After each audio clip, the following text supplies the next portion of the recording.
Para po sa devotion natin patungkol sa failure of leadership. So dito po pinag-aaralan natin yung buhay ni Adan at Eva, yung dynamics nila. At dito po nakita natin na ano ba yung mga reasons bakit nagfe-fail yung mga lalaki or mga tatay or mga asawang lalaki. So dito po sa teachings natin, meron tayong tatlong puntos na binigyan ng diin. Number one, a man fails when he does not live up to his identity. So ang isang lalaki or applicable rin po ito sa babae 'no, pero mainly sa mga tatay at sa mga husband, sa mga leaders ng mga lalaki. A man fails when he does not live up to his identity. Ibig sabihin po, yung Diyos may binigay sa ating mga roles, leadership roles. Dito po sa pinag-aaralan po natin sa Genesis chapter 2 verse 15, ang Diyos po may binigay na leadership role kay Adan.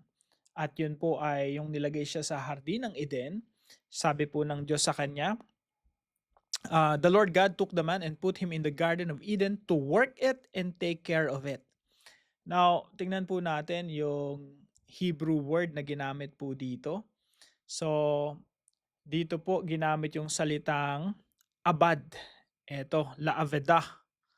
Kapag tiningnan po nating mabuti yan, ang ibig sabihin po niyan ay to serve. Yan po ibig sabihin yan, abad, to work. Basically po, ang pinaka-definition yan ay to work, to serve. Pero kung aaralin nating mabuti, pinakamalapit po yung salitang cultivate. Pag sinabi po natin na cultivate, ibig sabihin po, siya po yung nagpapaunlad. Tingnan niyo po, si Adan po, binigyan ng ah, hardin para paunlarin. Yung hardin po, hindi po yan mananatiling hardin. Ang intention po ng Diyos dyan para kay Adan, yung garden na yun, gawing garden city. Garden city. Ibig sabihin, yung buong mundo actually, e-expand ni Adan yung garden. Yung buong mundo gagawin niyang garden city. Hindi niya i-destroy yung garden, kundi i-develop niya hanggang sa maging garden city. So to work and to serve. Now, hindi lamang po yung hardin yung pinagkatiwala ng Diyos kay Adan. Of course, kasama na rin po yung marriage, kasama na rin yung family, kasama na rin yung mga darating pa. Kasi po during this time, wala pa si Eva, no? Pero yun po yung leadership role ni Adan, to serve. Pangalawa po ay to protect. Yung pangalawang Hebrew word po na ginamit dito ay, ang root word po nitong to keep it ay shamar. Yung pinaka word po na ginamit. So ano po ba yung shamar? Yung shamar po ay to keep, to guard, to observe, and give heed. Basically, ang kung meron mang isang salita no, to describe what shamar is, ang ibig sabihin po niyan ay to protect, protektahan. Kaya po si Adan po, he is cultivator, at the same time he is a protector. Yan po yung role ni Adan. Ang problema po ay hindi niya po nagampanan yung kanyang role bilang isang leader. Nung mga panahon na si Eva ay tinutokso ni Satanas, si Adan na dapat siya yung dudurog sa ulo ni Satanas, hindi niya po ginawa yun. Sa halip nakinig lang siya sa sinasabi ni Satanas at hinayaan niyang matukso at mahulog si Eva sa pagkakasala. So, yung pagiging protector niya, hindi niya ginampanan. Kaya po, a man fails when he does not live up to his identity, when he does not listen to and obey God, and when he does not assume godly leadership. Now, dito naman po sa applications natin, no, binigyan natin ng diin yung ah, patungkol sa babae. Anong gagawin mo naman pag yung husband mo yung nabigo o pumalpak sa kanyang mga desisyon? Now, pag pumalpak si mister, wag mo na ipamukha sa kanya yung kapalpakan niya kasi nga alam niya na yun, no? Alam niya nang pumalpak siya. At usually, no, generally kami mga lalaki, alam namin, ina-analyze namin yun. Hindi na namin kailangan ng ibang tao para i-analyze yun. Lalo na yung asawa namin, i-analyze yun para sa amin. Pag wounded kami, sugatan, Hindi mo na kailangan ipamukha pa sa amin 'no, mga lalaki, kung ano yung mga pagkakamali namin. Ang kailangan namin comfort, someone na makikinig, someone na susuporta. So as a wife, support your husband instead of blaming him. Instead of condemning or sisihin yung iyong asawa, suportahan mo na lang. Pangalawa naman po, as a husband, take responsibility and humbly accept correction. Yung mga husband kasi normally mapapride, no? Pagdating sa mga decision making, pagdating sa family, pagdating sa business, pagdating sa diskarte sa buhay, mga pride and glory nila yan eh. Syempre, pag nabigo sila, parang minsan hindi nila matanggap. So, we have to take responsibility pag tayo nabigo. At the same time, we have to become humble. Kailangan nating magpakumbaba. Kailangan nating tumanggap ng correction sa iba. Pangatlo po, as parents, work together as allies, never as enemies. Ito po yung gusto ko talagang bigyan ng diin, no? Na every time na mayroong kabiguan, yung mga magulang o yung mag-asawa, dapat together, they treat themselves as allies, magkakampi. Paano kung si Mister may initin ng ulo, edi kaaway ko siya? Hindi. Kakampi mo pa rin siya. Ang kaaway nyo, yung pagiging mainitin ang ulo ni Mister. Paano pag si Mrs. sobrang selosa? Di kaaway ko na si Mrs. Hindi pa rin. Ang kaaway nyo, yung issue na yun, yung pagiging selosa. Pero kayo, magkakampi.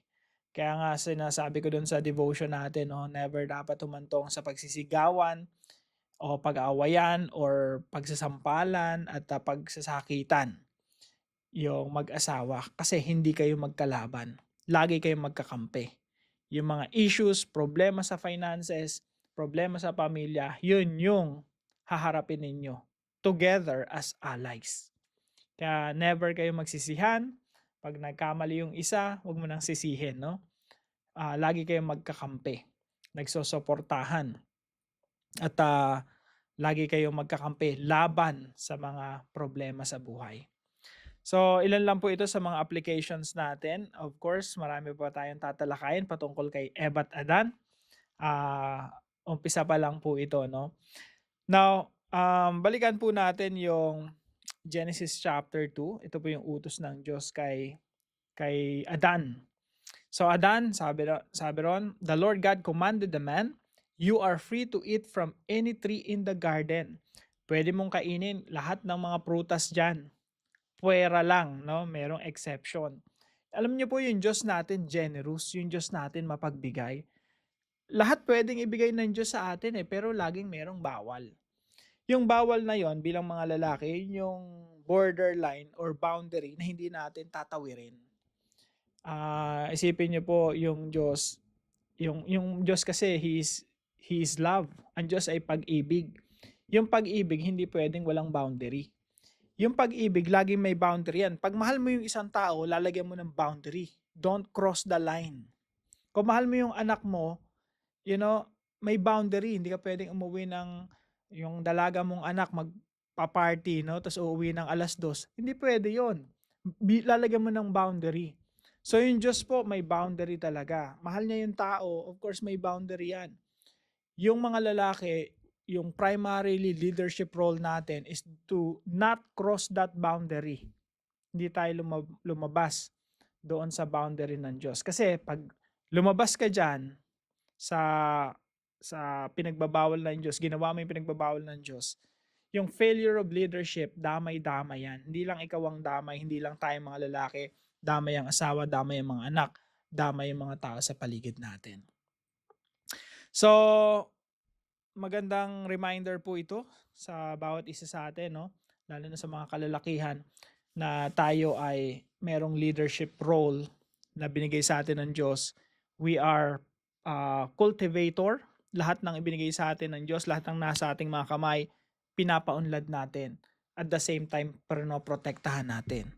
Kahit business yan, or lupa, no, kinukultivate, marriage, kinukultivate yan, career, kinukultivate yan, kung ano man ang mga kabuhayan na binigay sa atin ng Diyos, kinukultivate yan, pinapaunlad yan. At habang umuunlad yan, pinoprotektahan yan. At lahat ng mga elemento na gustong sumira, no, ng iyong pinagpaguran, kailangan bantayan mong mabuti. Lalo na ano may mga sumisira ng mga pinagpaguran natin, bisyo, no? Mga tukso. Tayo po ay protector of the family.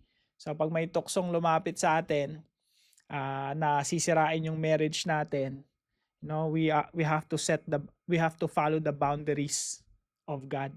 We don't cross the line. Of course, nahuhulog tayo sa pagkakasala, pumapalpak tayo, pero bilang mga Kristiyano, hindi tayo nananatili sa pagkabigo. Tayo lagi bumabangon. At kung pumalpak man tayo sa ating mga desisyon, lagi tayong humingi ng kapatawaran sa Diyos o encouragement o lakas sa Diyos para mapagtagumpayan natin kung ano man yung mga problema natin o kung saan man tayo nahulog. So, yun lamang po. I hope nakakatulong po yung mga devotions natin. Kung hindi nyo po napapanood yung devotion natin about failure of leadership, pwede nyo pong balikan. So, maraming salamat po sa bawat isa sa inyo. Magkita-kita tayo muli bukas alas 5 ng umaga dito sa ating Daily Devotions.